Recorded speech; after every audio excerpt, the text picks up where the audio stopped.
बिस्मिल्लाहिर्रहमानिर्रहीम। Hello, welcome friend, अस्सलाम वालेकुम। मेरा नाम शहाब इस्लाम है और मैं हूं आपका ऑनलाइन ट्यूटर। आज की इस वीडियो में माइक्रोसॉफ्ट एक्सेल के अंदर मैं आपको कंप्लीट इन्वेंट्री मैनेजमेंट सिस्टम बताने जा रहा हूं, जिसे एज अ सॉफ्टवेयर की तरह भी हम यूज़ कर सकते हैं। और इसको हम जो अकाउंट से रिलेटेड है वो टैली या फिर वर्किंग में ले सकते हैं। लेकिन मसला ये होता है कि हर किसी को टैली अकाउंट्स के बारे में नॉलेज नहीं है या नहीं पता होता। लेकिन माइक्रोसॉफ्ट एक्सेल पे ज़्यादातर लोग काम कर रहे होते हैं। और ऑफिस वगैरह के हवाले से अगर यूज़ में बात की जाए तो बहुत ज़्यादा एक्सेल यूज़ किया जा रहा होता है। तो इसलिए वो देखते हुए ऑप्शंस और उनका सोल्यूशन मैंने ये निकाला है कि इसको एक्सेल में अगर इन्वेंट्री हमें करनी है, जैसे कंप्लीट तो डिटेल, हम किस तरह से इसको डिज़ाइन कर सकते हैं। एज अ सॉफ्टवेयर की तरह भी एक्सेल को हम यूज़ कर सकते हैं। तो आज की इस वीडियो में ये कंप्लीट मैं सारी चीज़ें इसके अंदर समझाने जा रहा हूँ आपको। इससे पहले की जो वीडियो मैंने बनाई हुई एक्सेल बेसिक सीरीज़ जो वो देखते हुए आ रहे हैं, तो उनके लिए काफ़ी आसानी होगी, मतलब जिस तरह मैं क्लास को लेके चल रहा हूँ।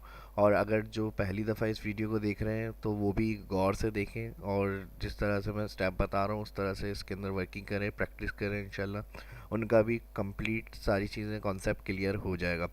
इसके अंदर जो यूज़ होगा वो मल्टीपल शीट्स के ऊपर काम करेंगे हम। तकरीबन 3 से 4 शीट्स होंगी और इसके अंदर सम इफ्स के फार्मूले लगाएंगे। अगर जिसने नहीं देखा वो मेरे चैनल पे आ गया, अगर कॉन्सेप्ट क्लियर करना है तो सम इफ का फार्मूला एक दफ़े वीडियो देख लें शहाब इस्लाम यूट्यूब चैनल के ऊपर। और इसके अलावा वी लुकअप के ऊपर काम करेंगे। वी लुकअप के अलावा और बहुत सारे ऑप्शंस एक माइंड के अंदर आपके, जब मैं ये क्लास आपको करवाऊंगा तो आपके अपने माइंड में भी किस तरह से आप उनको यूज़ में ले सकते हैं वो आप अप्लाई कर सकते हैं। हो सकता है मैं बहुत सी चीज़ें इसमें ना बता सकूं, लेकिन जो मेरे माइंड में या जो एक बेसिक जो चीज़ होती है वो मैं इसके अंदर आपके कॉन्सेप्ट क्लियर करूंगा सारे।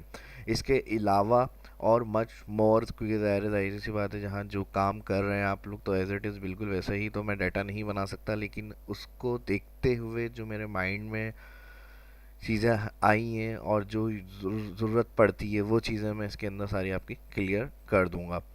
तो इन फार्मूलों का यूज़ करेंगे और डॉलर साइन F4 जो सेल एब्सोल्यूट या फिक्स करने के लिए यूज़ होता है वो इसके अंदर यूज़ होगा। तो आइए माइक्रोसॉफ्ट एक्सेल को ओपन करते हैं, आज की क्लास को स्टार्ट करेंगे। यहाँ एक वर्कबुक इंसर्ट करी हुई है और यहाँ अगर आप देखें वर्कबुक के अंदर शीट 1 है जो यहाँ पर आ रही है हमारे पास। प्लस करते हैं, शीट ऐड हो जाएगी यहाँ पे 2+3+4। यहाँ टोटल 4 शीट इंसर्ट की है मैंने एक वर्कबुक के अंदर। और यहाँ शीट 1 का जो जूम आ रहा है इसको मैं तमाम शीट्स को जूम बड़ा कर लेता हूँ।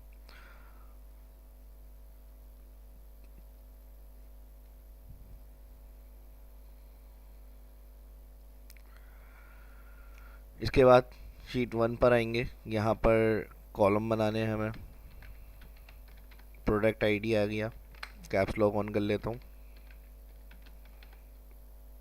सबसे पहला column product ID, column with set करने के लिए डबल क्लिक। इसके बाद प्रोडक्ट नेम का एक कॉलम आ जाएगा, इसको भी डबल क्लिक से मैं कॉलम विथ फिट कर रहा हूँ। नेक्स्ट आ जाएगा अमाउंट।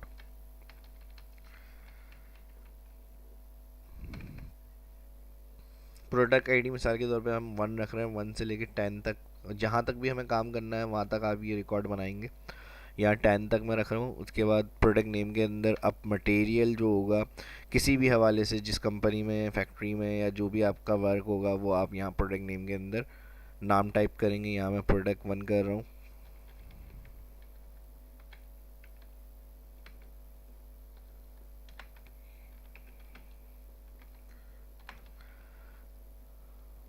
इसको नीचे लेकर आएंगे तो ये 2 3 4 इस तरह से नाम आ जाएंगे हमारे पास लिस्ट। ये आप, मैंने फिर बता दिया, एक दफ़ा रिपीट कर रहा हूँ कि आपकी जो नाम या प्रोडक्ट्स वगैरह होंगी, शॉप्स वगैरह है जिसके लिए आप ये यूज़ करेंगे, तो वो सारे नाम आप यहाँ पर एंट्री करेंगे। तो यहाँ टाइम सेव करने के लिए मैंने प्रोडक्ट 1 लिख कर ड्रैग किया, तो 2 3 कोई भी टैक्स के साथ हम नंबर वैल्यू एक लिख के ड्रैग करते हैं तो वो 3 4 अपडेट होकर आ जाती है। नेक्स्ट अब प्रोडक्ट 1 का क्या अमाउंट होगा वो आप यहाँ पर इंटर कर रहे हैं।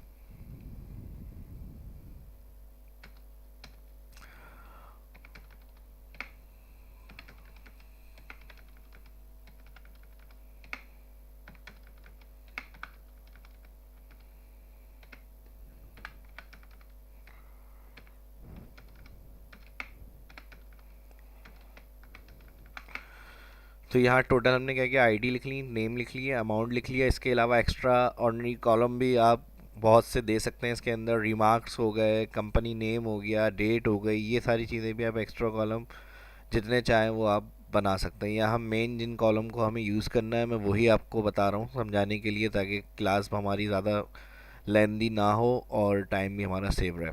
तो शीट 1 जो आ रही है ये मैंने इसमें मेन कॉलम जो हमें यूज़ में फार्मूले के अंदर कैलकुलेट करना है वो हम इसके अंदर यूज़ करेंगे। शीट 1 पे ये नाम आ गए 3 हेडिंग कॉलम्स, और इसको मैं डबल क्लिक कर रहा हूँ शीट 1 जहाँ लिखा हुआ है, और इसको मैं कर देता हूँ डेटाबेस।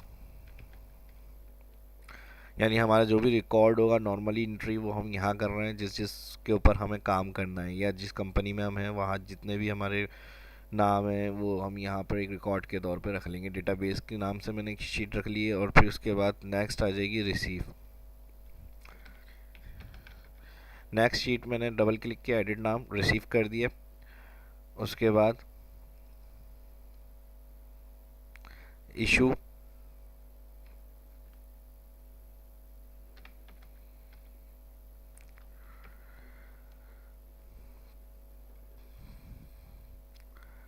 तो फ़िलहाल अभी हम डेटाबेस जो फर्स्ट शीट थी उस पर ये काम किया। अब रिसीव नेक्स्ट शीट के ऊपर आएंगे। नेक्स्ट शीट पे आने के बाद यहाँ एक कॉलम में दे रहा हूँ डेट, और उसके बाद आ रही है प्रोडक्ट आईडी,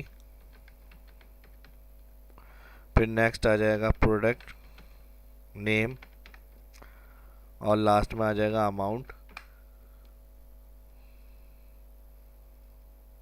डबल क्लिक कर रहा हूँ, कॉलम ऑटो फिट हो जाएंगे। यहाँ मुझे डेट टाइप करनी है, डेट में एंट्री कर रहा हूँ। एंट्री करने के बाद जहाँ तक ये लेके जानी है आपको डेट, इसको भी मैं 10 तक ही रख देता हूँ, 10 डेज। प्रोडक्ट आईडी हम यहाँ पर, अमाउंट के बाद क्वांटिटी, क्वांटिटी के बाद नेट अमाउंट, ये कॉलम आ जाएगा हमारे पास। अब यहाँ पर हमें आईडी इंटर करनी है, तो नेम और अमाउंट हमारे पास डेटाबेस की शीट आ रही है वहाँ से उठकर आ जाए। तो ये काम हम क्या कर रहे हैं, जैसे कोई भी हम एंट्री यहाँ पे कर रहे हैं कोड, तो वही नाम और अमाउंट उसका शीट 1 से डेटाबेस की यहाँ हमारे पास रिसीव के अंदर आना चाहिए। फिर हमें जो रिसीव होगी क्वांटिटी वो हम यहाँ एंट्री करेंगे। तो इसका सिंपली आसान तरीका है, दो तरह से हम ये काम कर सकते हैं। एक तो मैं सिंपल वी लुकअप बता रहा हूँ, और बाकी नेक्स्ट आप, अगर आपने मेरी डिफाइन वीडियो वाली शीट देखी हुई है जो हम फार्मूला में जाते हैं मेन्यू के अंदर और नेम रेंज से जाकर डिफ़ाइन करा देते हैं लिस्ट, तो हम ये भी कर सकते हैं। वो ज़्यादा इजी होता है, लेकिन हो सकता है ये ज़्यादा मतलब मुश्किल हो जाए आपको समझाना, तो मैं एक तरह से बता देता हूँ। बाकी जिन्होंने मेरी नेम मैनेजर वाली शीट देखी हुई डिफ़ाइन नेम एक्सेल से, तो वो डिफ़ाइन करा के भी लिस्ट को एज आ रेफरेंस के तौर पर फार्मूले के अंदर यूज़ कर सकते हैं। तो फ़िलहाल मैं यहाँ सिंपल फार्मूले से ही बता रहा हूँ, और उसके लिए रेंज को हम क्या करेंगे, डॉलर साइन से फिक्स कर देंगे F4। वरना अगर हम नेम मैनेजर से रेफरेंस सेल करा देते हैं तो फिर हमें उसके लिए डॉलर साइन यूज़ नहीं करना पड़ता। फ़िलहाल मैं आपको क्या बता रहा हूँ, फार्मूले से और सिलेक्शन बनाएंगे तो इसलिए हमें रेंज को फिक्स करना होगा। तो दोनों तरह से, अलग अलग तरह से जो क्लास में बताया जाता है या जो चीज़ समझाई जाती है उसको चेंज करके करने की कोशिश की। अगर पहले तो उसी तरह जिस तरह बताया जाते हैं स्टेप वो काम करें, फिर उसके अलावा चेंज करके खुद और चेंज करके काम करने की कोशिश करें ताकि आपके कॉन्सेप्ट क्लियर हो। नेक्स्ट प्रोडक्ट नेम में आएंगे, equal V lookup bracket open, V lookup bracket open के बाद सबसे पहले कह रहा है लुकअप वैल्यू, हमने कहा इस सेल से लुकअप करनी है, कॉमा। उसके बाद वी लुकअप कह रहा है टेबल एरे, टेबल एरे यानी जिस रिकॉर्ड में से हमें डेटा को लुकअप करना है वो कहाँ है, प्रोडक्ट नेम हमें कहाँ से उठाना है, डेटाबेस की शीट। तो कॉमा लगाएंगे पहले, फर्स्ट हम इस सेल को सिलेक्ट करने के बाद डेटाबेस पे जाएंगे, डेटाबेस के बाद ऑल, जितना भी यहाँ आपका रिकॉर्ड होगा वो पूरा ऑल सिलेक्ट। डेटाबेस शीट पर आने के बाद पूरा ऑल रिकॉर्ड सिलेक्ट। ये मैं पहले भी कई दफ़ा फार्मूले में बता चुका हूँ, जब कॉमा के बाद किसी शीट पर क्लिक किया जाता है तो उसका नाम लिखा हुआ आ जाता है। मैंने डेटाबेस के नाम से शीट रखी हुई है जिस पर हमारा टेबल एरिया था, जिसे हमने सेलेक्ट किया, तो ये बता रहा है आप कॉमा के बाद डेटाबेस शीट पर आएँ और ये सिलेक्शन जो रेंज हमने सेलेक्ट करी हुई है वो सेल रेफरेंस, और डॉलर साइन लगाएंगे F4 एब्सोल्यूट करने के लिए, फिक्स हो जाएंगे सेल डॉलर साइन से। जस्ट कॉमा लगाएंगे फिर यहीं, और कॉलम नंबर देखना है हमें, अमाउंट हम किस में अभी फार्मूला लगा रहे हैं, नेम के कॉलम में। तो प्रोडक्ट नेम यहाँ से कौन से नंबर पे, 1 2, वी लुकअप लगाते वक्त ये मैंने बताया पहले भी कि जब भी हम वीलुकअप यूज़ करते हैं डेटा सर्च करने के लिए होता है वीलुकअप, और उसके बाद जब हम टेबल एरे में रेंज देते हैं तो कॉमा के बाद वो हमसे पूछता है या कॉलम इंडेक्स, यानी इस रेंज का कौन सा कॉलम है जिसमें से डेटा लुकअप करना है। तो यहाँ फिलहाल प्रोडक्ट नेम लुकअप करनी है, तो हम कॉलम क्या बताएंगे, यहाँ पे टाइप करेंगे कॉमा के बाद ट्रू, फिर कॉमा, उसके बाद वीलुकअप हमसे कहता है ट्रू अप्रोक्सीमेट यानी ग्रुपिंग मैच करनी है या फॉल्स एग्जैक्ट मैच, तो यहाँ पर हम करेंगे फॉल्स, ब्रैकेट क्लोज, एंटर। अब देख लें सिंपल, ये तो मैंने प्रोडक्ट 1 2 इस तरह से टाइम सेव करने के लिए लिख लिए हैं और प्रोडक्ट नेम भी लिख लिए हैं, तो इजीली समझ में आ जाएंगे आपको। बहरहाल मैंने आपको ये बताया है कि जब आप प्रैक्टिस करेंगे तो नाम, एंट्री, सीरियल, कोड जो भी होंगे वो आप उसके ऊपर अप्लाई करेंगे। कंपनी है आपकी, कंस्ट्रक्शन कंपनी है, मटेरियल की किसकी, वो सारी आप चीज़ें इसके अंदर फिर ऐड और इन और आउट की शीट मेंटेन करेंगे या रिकॉर्ड एंट्री करेंगे। तो यहाँ तक ये समझ में आएगी आपको। अब देखें एब्सोल्यूट किया हुआ है हमने, क्या करेंगे हम इसको सेम जैसे प्रोडक्ट 2 उठाए, 2 कोड आ रहे हैं ना, प्रोडक्ट 2 आएगी, ज़ाहिर 3 है तो प्रोडक्ट 3 आ रही है, यहाँ सिंपली हमने टाइप किया हुआ है, इस तरह से आपको ज़्यादा आसानी से समझ में आ जाएगा। अब मैं यहाँ पे अगर 1 करूँगा तो प्रोडक्ट 1, अब जैसे ही मैं ड्रैग करूँगा तो प्रोडक्ट कोड 5 है, तो देखें इसीलिए और ज़्यादा ईजी हो गया, 5 तो प्रोडक्ट भी 5 होगी वहाँ पर। जब हम इसको ड्रैग करेंगे प्रोडक्ट 5 प्रोडक्ट 3, तो एंड तक इसको आप नीचे तक ले आए जहाँ तक आपने काम करना है, यहाँ तक आप रिकॉर्ड बनाएंगे। अब यहाँ एक प्रॉब्लम क्या आएगी, जब हम वी लुकअप लगाने के बाद फार्मूले को ड्रैग करते हैं, अब ज़रूरी तो नहीं है कि पहले से ही हम यहाँ सारी रिकॉर्ड में प्रोडक्ट आइडिया एंट्री करके रखी हुई हो हमने, तो इसमें ये प्रॉब्लम होती है जब हम वी लुकअप फार्मूला लगाते हैं। सेल हमने एब्सोल्यूट कर दी है रेफरेंस F4 से डॉलर साइन की मदद से, लेकिन इसमें जब हम ड्रैग करेंगे तो ज़ाहिर बात है कोड ब्लैंक हुआ है, अभी कोई एंट्री नहीं है, या जैसे हम पहले से ब्लैंक फॉर्मेट बना के रखना चाह रहे हैं, तो फिर इसके अंदर रिकॉर्ड जब आएगा तो हम वो कोड एंट्री करेंगे जो रिसीव होगा हमें। तो इसके लिए फिर हम क्या करते हैं, फार्मूले वी लुकअप जब हम ड्रैग करते हैं ब्लैंक सेल में जहाँ कोड नहीं है तो वो एरर दे देता है। तो इनके लिए हम एरर को क्लियर रखने के लिए, यानी अगर एंट्री नहीं है और वी लुकअप हम ड्रैग कर रहे हैं तो एरर ना आए, तो हम फिर इफ़ एरर का यूज़ करते हैं। तो फर्स्ट सेल में जहाँ हमने वी लुकअप लगा के ड्रैग किया, इसी फार्मूले पे डबल क्लिक कर रहा हूँ मैं, एडिट, और वी लुकअप से पहले टाइप कर रहा हूँ मैं इफ़ एरर, पूरा वी लुकअप के अंदर वैल्यू में हमने वी लुकअप फार्मूला दे दिया और कॉमा लगाएंगे, हाँ वैल्यू इफ एरर, यानी अगर एरर होगा तो क्या चाहिए, हमने कॉमा इन्वर्टेड कॉमा 2 दफ़ा लगा दिया, ब्रैकेट क्लोज, यानी वैल्यू अगर है तो फिर दें, वरना तो वैल्यू इफ एरर ब्लैंक। तो इसको ड्रैग करेंगे इस तरह से, देखें एरर क्लियर हो गया। अब सिंपल जब बाद में भी अगर हम कोई कोड एंट्री कर रहे हैं तो यहाँ पर क्या होगा, हमारे पास वो नेम आ जाएगा डेटाबेस शीट के ऊपर से ना। तो इसी तरह सेम जैसे हमने ये फार्मूला लगाया है, ये अलग तरीका अमाउंट उठाने के लिए भी लगाना है हमें। तो आप या तो इसी फार्मूले को सिलेक्ट करें, पूरा सिलेक्ट करने के बाद कंट्रोल सी, कॉपी, एंटर, या स्कैप करेंगे फार्मूला अनसेलेक्ट करने के लिए, बाहर आने के लिए, फिर अमाउंट वाले सेल पर आएंगे, control we, double click, edit. अब इसमें चेंज क्या करना है, प्रोडक्ट नेम वहाँ डेटाबेस शीट के ऊपर कॉलम 2 में था, तो यहाँ जब हमने कॉपी पेस्ट किया है तो दायरे सेम सारी चीज़ें वही आ रही हैं। यहाँ इसको 2 हटाएंगे और कॉलम नंबर कर देंगे 3, एंटर, एंटर, एंटर करने के बाद अब प्रोडक्ट 1, देखें यहाँ पूरा फार्मूला वही होगा, तो ये इसलिए मैंने आपको बता दिया कॉपी पेस्ट कर लें, नहीं तो लिख कर अगर मैं बताता तो सेम सारी चीज़ें वही आ जाती और टाइम थोड़ा सा लग जाता, इसलिए मैंने कॉपी पेस्ट किया है। बाकी सारी चीज़ें वही होंगी, सिर्फ कॉलम नंबर हमने वी लुकअप को 3 कर दिया। अब अमाउंट प्रोडक्ट 1 का जो होगा डेटाबेस में 5000 आ रहा है, अगर हम यहाँ इसका अमाउंट चेंज करेंगे जाहिर सी बात है वहाँ भी चेंज हो जाएगी, रिसीव के अंदर अमाउंट बिल्कुल सही है, एंटर करके ड्रैग। अब यहाँ जो रिसीव होगी आपके पास मटेरियल, वो आप क्वांटिटी इन करेंगे, जैसे मिसाल के तौर पे 500 आई, 100 आई, 200 आई, 50, 15, 150 जो भी आएंगी वो आप मैनुअली फिर इधर एंट्री करेंगे। तो क्वांटिटी जो आएगी वो आप इन करेंगे यहाँ पर, और नेट अमाउंट को मैं कॉलम डबल क्लिक से ऑटो फिट कर रहा हूँ। अब इसके लिए नेट अमाउंट के लिए हम क्या करेंगे, इक्वल अमाउंट मल्टीप्लाई कर देंगे क्वांटिटी, तो हमारे पास जो नेट होगा इसका जो रिसीव हुआ अमाउंट उसकी नेट अमाउंट टोटल हमारे पास आ जाएगी। इंटर ड्रैग कर देंगे इसको भी हम, ड्रैग करने के बाद रिमार्क्स, अगर कोई कॉलम देना है या रिमार्क्स का कोई भी एडिशनल कॉलम आप चाहें जितने बना सकते हैं। जो असल मैंने आपको फिर बता दिया था इस वीडियो के स्टार्ट में, जो मेन कॉलम होंगे जिसमें हमारी कैलकुलेशन होगी या हमें यूज़ करने होंगे, वो सिर्फ मैं इसके अंदर टाइप कर रहा हूँ। तो फॉर्मेट कर लेते हैं, ऑल सेलेक्ट, बॉर्डर ऑल। ये भी मैंने बताया है, आप अपनी मर्ज़ी से बॉर्डर वगैरह बोल्ड इटैलिक वगैरह कर सकते हैं। 2 शीट हो गई हमारी, इसको भी मैं बोल्ड कर रहा हूँ।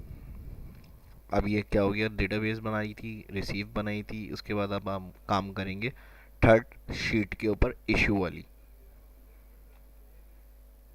अब एक काम ये कर लेते हैं, या तो इशू की शीट पे जाके हम अलग से एक फॉर्मेट बनाएंगे, डिज़ाइन करेंगे, वो भी कर सकते हैं, या फिर मैं इसी के ऊपर आपको समझा देता हूँ। जो रिसीव शीट हमने बनाई हुई है यहाँ, इसको मैं सेलेक्ट कर रहा हूँ और ऑल सेलेक्ट कर रहा हूँ, और सेलेक्ट करने के बाद कंट्रोल सी कॉपी, इशू पे जाऊंगा, कंट्रोल वी पेस्ट।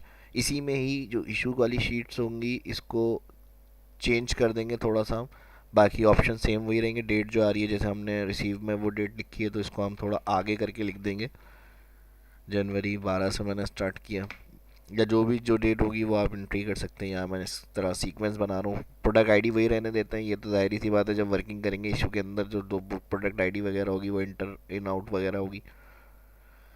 फार्मूले भी वही आ जाएंगे जो हमने रिसीव में लगाए थे, इशू के अंदर भी वही रखेंगे, और अमाउंट के अंदर भी वही आ जाएगा यहाँ।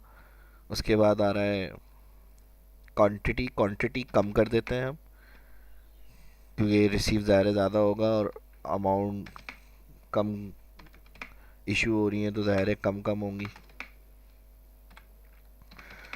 50 की, 150 की, 100, 50, 500, 200, 100। और यहाँ डबल क्लिक, इधर मैं एक कॉलम ऐड कर रहा हूँ, इंसर्ट कॉलम, और यहाँ चेंज जो होगा एक न्यू कॉलम ऐड कर देते हैं हम, यानी जिस जगह हम इशू कर रहे हैं, यानी डिपार्ट को कर रहे हैं या किसी खास पर्सन को कर रहे हैं, तो जो भी हमसे यानी इशू ले रहे हैं यहाँ से, जो इसको हम अलाउ कर रहे हैं, कंपनी हो सकती है, डिपार्ट हो सकता है, पार्टी हो सकती है, या कोई एम्प्लॉय हो सकता है, वो एक कॉलम के अंदर हम एंट्री करेंगे। तो यहाँ मैं डिपार्ट कर रहा हूँ और स्लैश के साथ पार्टी कर देता हूँ। तो ये आप अपने पास से फिर जो कॉलम में एडिशनल बना रहा हूँ या वो एंट्री करेंगे, एम्प्लॉय को इशू कर रहे हैं, डिपार्ट को कर रहे हैं, कंपनी के पास जा रहा है, या आपका रिकॉर्ड या जो भी मटेरियल है, तो वो एक कॉलम आप यहाँ ऐड करेंगे। ऐड करने के बाद अब यहाँ पे जो भी जिसको अलाउ करेंगे वो उसका नाम, डिपार्ट 1 कर रहा हूँ, इसी को भी नीचे डिपार्ट 2, 3, 4, यानी जिसको जो चीज़ आपने अलाउ करी है वो कॉलम एक एडिशनल यहाँ बनाएंगे। तो इस तरह हमारी ये इशू वाली शीट बन जाएगी। बाकी फार्मूला वही रहेगा, सारी कैलकुलेशन उसी तरह आएंगी जिस तरह मैंने आपको रिसीव के अंदर बताई थी। अब एक और काम इसमें कर सकते हैं हम, अगर रिटर्न का ऑप्शन रखना है हमें, तो फिर एक और शीट एडिशनल हम बनाएंगे। यहाँ पर इसी को मैं ये और 1 लिखा हुआ है, सेलेक्ट करके कंट्रोल सी कॉपी, और शीट 4 पे आके यहाँ पे मैं कंट्रोल वी कर रहा हूँ, पेस्ट। इसके अंदर थोड़ी सी चेंजेस कर देते हैं। अगर कोई रिकॉर्ड यानी जो रिसीव था वो तो अमाउंट हमने एंट्री करी, इशू जो हमने दिया जिसको, कंपनी को, डिपार्ट को, पार्टी को, वो हमने इशू किया। अब वहाँ से अगर कुछ रिटर्न होगा तो उसकी एक रिकॉर्ड की शीट हम अलग से बना रहे हैं, तो इशू वाली शीट को कॉपी किया और शीट 4 पे लाके मैंने क्या किया, control we paste, double click, rename कर रहा हूँ और इसको मैं कर देता हूँ रिटर्न। अब हमें इसमें चेंजेस क्या करनी है, क्वांटिटी कम कर देंगे थोड़ी सी,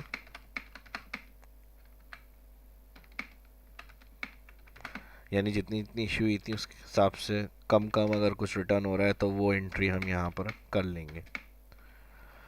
और ये मैं ऐसी रहने देता हूँ, डिपार्टमेंट नेम वगैरह ये फिर ज़ाहिर चेंज कर सकते हैं आप, जो रिटर्न हो रहा होगा उसका नाम और उसका प्रोडक्ट आईडी वो एंट्री होगी। क्वांटिटी मैंने आपको चेंज करके बता दी। बाकी फार्मूले कैलकुलेशन जो हमने, अब नेक्स्ट काम इसके अंदर हमें क्या करना है, आखिरी लास्ट शीट जो बनानी है वो हम काम करेंगे। तो 4 शीट हो गई, डेटाबेस, रिसीव, इशू, रिटर्न, और लास्ट जो शीट बनेगी वो स्टॉक के नाम से हम बना रहे हैं। प्लस पे क्लिक कर रहा हूँ, मैं एक और शीट ऐड कर रहा हूँ और इसको डबल क्लिक, रीनेम स्टॉक, और इसको भी जूम कर लेता हूँ मैं यहाँ से। यही जो हमारे पास रिकॉर्ड आ रहे हैं इसको मैं सिलेक्ट कर रहा हूँ पूरा, कंट्रोल सी, रिटर्न या इशू में से कोई सी भी जो हमने शीटें बनाई हैं यहाँ से आप सेलेक्ट करके कॉपी करें, और स्टॉक वाली शीट पे जाके control we paste, double click कर रहा हूँ मैं। अब यहाँ चेंजेस करनी होगी हेडिंग्स के अंदर हमें, सेम सारी चीज़ें वो नहीं रहेंगी। इनको मूव करा देता हूँ मैं ऊपर की तरफ, कंट्रोल एक्स कट कर रहा हूँ मैं। कंट्रोल एक्स कट करने के बाद यहाँ पेस्ट कर रहा हूँ कंट्रोल वी। सिलेक्शन बनी हुई है, व्यू जूम टू सिलेक्शन। अब यहाँ पे हमें क्या चेंजेस करनी है, जो डेट का कॉलम आ रहा है वो यहाँ से क्लियर करना है, तो कंट्रोल माइनस कर रहा हूँ मैं। या फिर आप यहाँ डेट के बाद राइट क्लिक, ऊपर टॉप में जहाँ ए लिखा हुआ है कॉलम हेडिंग, राइट क्लिक करके डिलीट क्लियर कर देंगे। प्रोडक्ट आईडी रहेगी, फिर प्रोडक्ट नेम रहेगा, फिर अमाउंट रहेगा, उसके बाद क्वांटिटी चेंज कर देंगे हम। यहाँ से रीनेम भी हटा रहे हैं अभी फ़िलहाल। ये सारी चीज़ें मैं सिलेक्ट कर रहा हूँ, तीनों कॉलम, और क्लियर कंटेंट कर रहा हूँ। यहाँ से कंटेंट हटा दिए हमने। उसके बाद जो आएगा कॉलम वो आ जाएगा हमारे पास रिसीव हेडिंग जो आएगी। नेक्स्ट कॉलम अमाउंट के बाद वो आएगी रिसीव क्वांटिटी।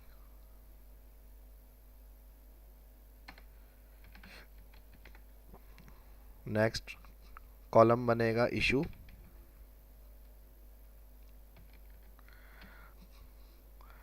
क्वांटिटी। या फिर एक काम करते हैं, हम इसका अमाउंट भी यहाँ मेंशन कर देते हैं। रिसीव क्वांटिटी आ रही है और इसकी हेडिंग को मैं आगे लेके जा रहा हूँ। रिसीव क्वांटिटी के बाद रिसीव नेट अमाउंट, इसको मैं क्लिक करके रैप कर रहा हूँ, सेकंड के अंदर आ जाएगा ये। इसको भी रैप कर देते हैं।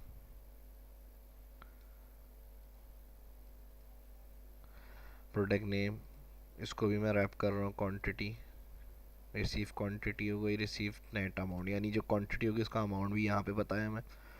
इशू क्वांटिटी आ गई हेडिंग, फिर उसके बाद इसको भी रैप कर देते हैं, क्लिक। नेक्स्ट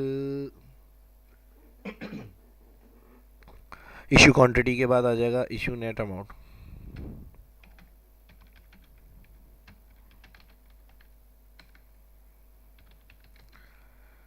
सेम इसके लिए भी रैप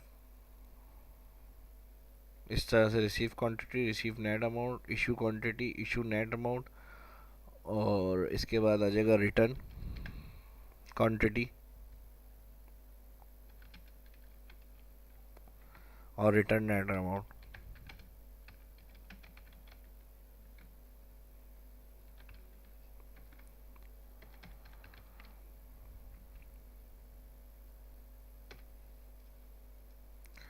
रिटर्न नेट अमाउंट के बाद बैलेंस आ जाएगा। बैलेंस का कॉलम आएगा हेडिंग, इसको बैलेंस स्टॉक कर देता हूँ। F2 एडिट कर रहा हूँ, ऑल्ट इंटर, रैप टेक्स्ट के लिए शॉर्टकट की है बैलेंस स्टॉक। और लास्ट में एक कॉलम बना रहे हैं हम stock amount, alt inter wrap text इस तरह से। तो यही, इसको भी मैं सिलेक्ट करके बोल्ड कर देता हूँ और ऑल सेलेक्ट करके जहाँ पर हमें वर्क करना है वो जूम टू सिलेक्शन एरिया में, ताकि आपको नज़र आ जाए स्क्रीन पे क्लियर। जूम टू सिलेक्शन किया मैंने। ऊपर हेडिंग भी देनी है, कंट्रोल शिफ्ट प्लस, रो ऐड कर रहा हूँ शॉर्टकट की से। फिर इसकी फॉर्मेटिंग करेंगे, ऑल बॉर्डर सेलेक्ट करके बॉर्डर दे रहा हूँ।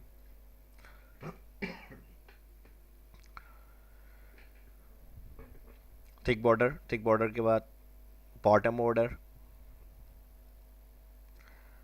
और इसके अलावा ये एरिया भी यहाँ तक सिलेक्ट करके जहाँ तक हमें काम करना है सिलेक्ट कर रहा हूँ, और इसको मैं ऑल बॉर्डर कर रहा हूँ। अब असल जो मेन काम इसके अंदर हमें करना है, फार्मूला और कैलकुलेशन करनी है, वो मैं आपको बताने जा रहा हूँ। तो गौर से देखें यहाँ पर। और एक बात और कर दूँ यहाँ पे, बहुत बहुत मुबारक हो अगर ये समझ में आ गया और आपने काम कर लिया, प्रैक्टिस करके कंप्लीट, तो आप बेसिक से एडवांस लेवल में आ गए। और ये आपकी मेहनत है, और इस तरह से जो आपकी दुआ है उस तरह मैं आपको बता रहा हूँ, और इसी तरह कामयाबी चलती रहेगी हमारी इंशाल्लाह। तो अब हमें क्या काम करना है, रिसीव क्वांटिटी। रिसीव क्वांटिटी के लिए हमें रिसीव वाली शीट से डाटा को उठाना है। रिसीव वाली शीट से डाटा को उठाने के लिए हम क्या करेंगे, equal some if, bracket open लगाएंगे। यहाँ पे ब्रैकेट ओपन करने के बाद रेंज सबसे पहले पूछ रहा है, तो आप रिसीव शीट पर जाएं और रेंज के अंदर जो नेम होंगे आपके, इसको ऑल सेलेक्ट कर लें, कॉमा, कॉमा के बाद वापस स्टॉक पर आएंगे। स्टॉक पे आने के बाद कौन से क्राइटेरिया में हमें देखना है, प्रोडक्ट नेम 1, यानी इसके अंदर जो हमारे पास प्रोडक्ट नेम का फर्स्ट सेल आ रहा है B5, sorry B5, product name का जो सेल है क्राइटेरिया वो होगा हमारे लिए। कॉमा के बाद हमने क्या किया, प्रोडक्ट नेम सेलेक्ट करा, फिर कॉमा लगाएंगे, कॉमा के बाद सम रेंज। तो सम रेंज में हमें क्या उठाना है, क्वांटिटी। रिसीव में जाएंगे और यहाँ जो कॉलम्स रिसीव का आ रहा है क्वांटिटी का, इसको ऑल सेलेक्ट करेंगे, ब्रैकेट क्लोज, एंटर। तो प्रोडक्ट 1 की रिसीव क्वांटिटी 1150 है। रिसीव में जाके चेक करते हैं।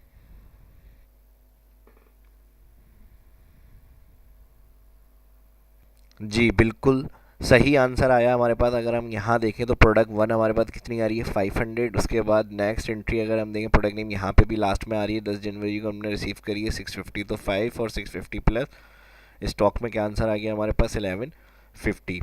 तो बिल्कुल सही है, फार्मूला लगा है हमारे पास यहाँ पर। अब हम इसको हमें क्या करना है, सबके लिए अप्लाई करना है। यानी जो हमने फार्मूला पुट किया है सम इफ का, जो रिसीव शीट से हमने क्वांटिटी उठाई है, तो टोटल जो जो रिसीव हुई है हमें स्टॉक में इसकी एक रिपोर्ट या समरी बनानी है। जो इन्वेंट्री हम कर रहे हैं तो उसका रिकॉर्ड करने के लिए इसको डबल क्लिक एडिट कर रहा हूँ मैं। बाकी चीज़ें सारी सही हैं। ये B5 जो हमने सेलेक्ट करा है प्रोडक्ट नेम, ये ओरिजिनल इसी शीट का आ रहा है नेम, स्टॉक B5। तो ये तो ऐसे ही रहेगा। बाकी चीज़ें हमें ड्रैग करनी है, तो इसको सिलेक्ट कर रहा हूँ। सेल एड्रेस जो रिसीव शीट से हमने उठाया उसको F4 प्रेस कर रहा हूँ, डॉलर साइन यानी एब्सोल्यूट कर रहा हूँ। इसको भी सिलेक्ट किया, F4 एब्सोल्यूट डॉलर साइन, और डबल क्लिक या फिर नीचे सिंपल क्लिक से ड्रैग कर रहा हूँ मैं यहाँ पर। तो इस तरह जो रिसीव हुआ था वो सारा रिकॉर्ड हमारे पास यहाँ आ जाएगा रिसीव के अंदर। सेम इसी तरह यही फॉर्मूला हमें लगाना है। रिसीव क्वांटिटी देख ली इशू क्वांटिटी के लिए और रिटर्न क्वांटिटी के लिए। तो इसको मैं या तो एक काम करता हूँ, पूरा सिलेक्ट कर लेता हूँ यहाँ से, Ctrl+C, या फिर अलग तरीके से मैं बता देता हूँ क्योंकि इसमें चेंजेस करनी पड़ जाएंगी हमें। रिसीव जैसे यहाँ पर आ रहा है तो इसके लिए इशू में जाना है हमें। फार्मूला वैसे तो आपको समझ में आ गया होगा, फिर आप देख लें एक दफ़ा और। Equal some if receive issue quantity में आएंगे, अब इशू वाली शीट पर जा रहे हैं, ऑल सिलेक्ट, कॉमा, वापस इंटर भी कर सकते हैं कॉमा के बाद। अब यहाँ सॉरी इंटर नहीं होगा, दोबारा से इसको सम इफ कर रहा हूँ मैं, ब्रैकेट ओपन, इशू पे गए, इशू पे जाने के बाद ऑल नेम, कॉमा लगाएंगे, वापस स्टॉक पे आए, प्रोडक्ट 1 इसकी क्वांटिटी देखनी है, कॉमा लगाएंगे, फिर इशू पे जाएंगे और ऑल क्वांटिटी सिलेक्ट, फिर bracket close, enter, double click edit. और इसमें भी वही काम करना है हमें, सिलेक्शन बनाएंगे, एब्सोल्यूट रेफरेंस करना है, F4 dollar sign, again enter और ड्रैग। तो इस तरह हमारे पास इशू जो क्वांटिटी की थी हमने वो आ जाएगा। रिटर्न उठानी है अब हमें, रिटर्न के लिए भी सम इफ ब्रैकेट ओपन, अब रिटर्न शीट पर जाएं, ऑल नेम, कॉमा, क्राइटेरिया के लिए आ जाएंगे वापस इधर, प्रोडक्ट 1, कॉमा, अगेन रिटर्न वाली शीट पर जाएंगे और ऑल क्वांटिटी, ब्रैकेट क्लोज। तो ये क्वांटिटी आ गई, डबल क्लिक एडिट कर रहा हूँ और एब्सोल्यूट रेफरेंस के लिए select F4 dollar, inter, drag. तो यहाँ पे अगर आप देखें मैंने आपको एडिशनल कॉलम यहाँ पर ऐड करवाए थे, receive net amount, issue net amount, return net amount, यानी जो भी हमारे पिछली शीट्स में रिसीव हो रहा है, इशू हो रहा है, रिटर्न हो रहा है, उनका जो टोटल एक समरी या रिकॉर्ड हो वो हमारे पास यहाँ अमाउंट के साथ दिखी हुई है। तो इसको हम सिलेक्ट कर रहे हैं यहाँ पर, equal amount multiply receive quantity, तो उसका अमाउंट भी हमारे पास यहाँ पर लिखा हुआ आ जाएगा।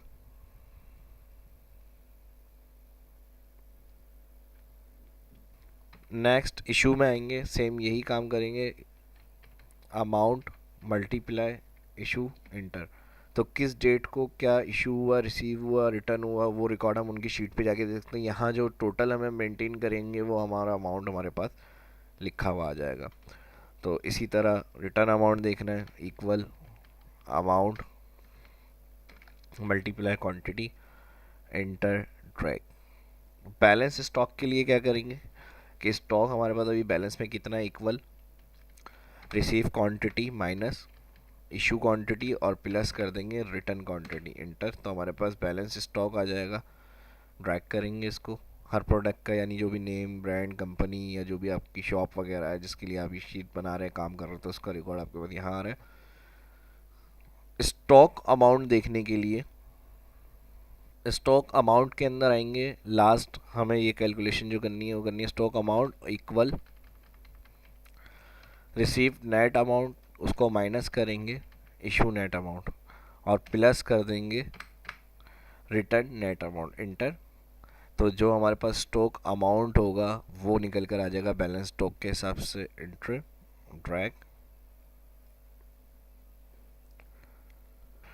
इसको आप इस तरह से भी चेक कर सकते हैं, मैंने पहले भी आपको बताया था कि अपने तरीके से अपने माइंड से आप अलग अलग करके कैलकुलेशन करने की कोशिश किया करें। ये तो हमारा सही पूरा प्रोसेस हो गया कंप्लीट, जो मुझे इस शीट में आपको बताना था और समझाना था फार्मूले, वो कैलकुलेशन मैंने आपको बताई है। और उम्मीद करता हूँ जिस तरह से मैंने समझाया वो ऑप्शन सारे आपके क्लियर हुए होंगे, और प्रैक्टिस करके देखें, इंशाल्लाह आपको समझ में आ जाएंगे सब।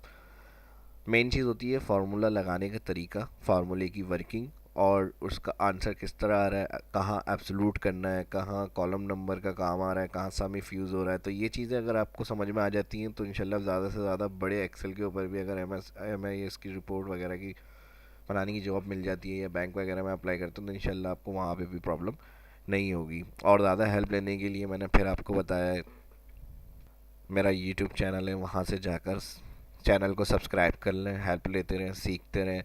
इंशाल्लाह इसी तरह से आपकी दुआओं से मैं जो इतना हो सकता है वो आपके लिए बनाकर वीडियो अपलोड करता रहूँगा, ताकि आपके इल्म में इजाफा हो, और इंशाल्लाह अल्लाह ताला इसका सिला मुझे दे। कहते हैं सदका जारिया होता है ये भी। तो आप देखते रहें, अपनी दुआओं में मुझे याद रखें। तो इसके अंदर जो अब रह गया हमारा काम, वो हमें क्या करना है, फाइनल मैंने बताया था जो शीट हमने बनानी है वो कंप्लीट मैंने आपको बता दी। इसको चेक करने के लिए तो मैंने आपको सिंपल मेथड से बताइए, जो मैनुअली हमें वर्किंग करके हमारे पास स्टॉक अमाउंट आया है, इसको हम चेक करने के लिए इस तरह भी कर सकते हैं। एक कॉलम में और एडिशनल कर रहा हूँ, check amount, check stock, check stock amount.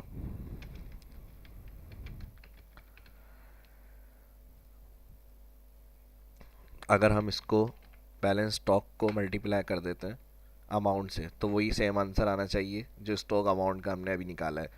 तो इसका मतलब होगा हमने आंसर काम सही किया। देखें अब यहाँ जैसे ही मैंने इसको स्टॉक बैलेंस स्टॉक को मल्टीप्लाई किया अमाउंट से, तो वही आंसर आ गया जो हमने मुख्तलिफ तरीक़ों से कैलकुलेशन करके फार्मूले लगाकर आंसर जनरेट किया था यार। तो इसको भी इंटर करके ड्रैग करते हैं, चेक कर लेते हैं। ये कॉलम एडिशनल देखें, सारी अमाउंट सेम वैल्यू वही आ रही है जो हमने इस तरह, यानी ये जो फार्मूला हमने लगाया है, जो कैलकुलेशन की है, पूरी बिल्कुल 100% सही तरह से ये वर्किंग हुई है।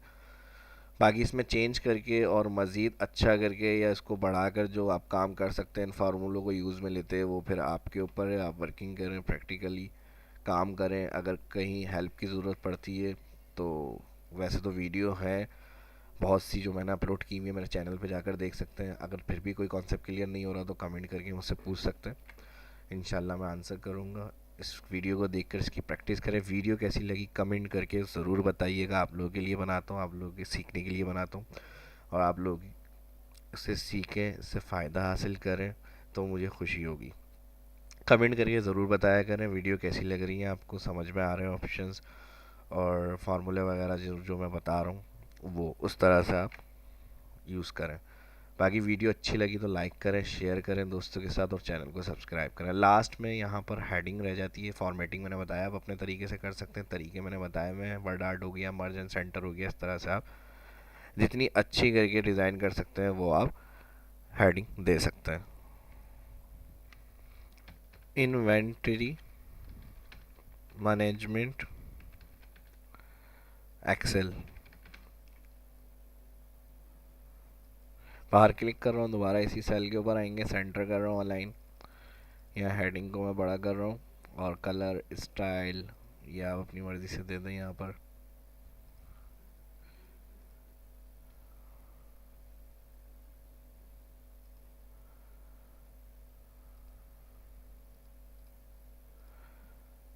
साइज़ बड़ा कर देता हूँ यहाँ इन्वेंट्री मैनेजमेंट का, और रॉ की हाइट कम कर देता हूँ मैं थोड़ी सी यहाँ। बाकी फॉर्मेटिंग का, राइटिंग का कलर वो आप और अच्छा करके अपने तरीके से स्टाइल वगैरह दे सकते हैं। मार्जिन, सेंटर, हेडिंग को बड़ा कर रहा हूँ मैं यहाँ से। ये वीडियो कैसी लगी कमेंट करके ज़रूर बताइएगा। वीडियो अच्छी लगी तो लाइक करें, शेयर करें दोस्तों के साथ और चैनल को सब्सक्राइब करें। अपना बहुत ख्याल रखिएगा, इसकी प्रैक्टिस करें, कमेंट करके ज़रूर बताइएगा वीडियो कैसी लगी। मिलते हैं नेक्स्ट वीडियो में। शाहाब इस्लाम को इजाज़त दीजिए। अल्लाह हाफिज़।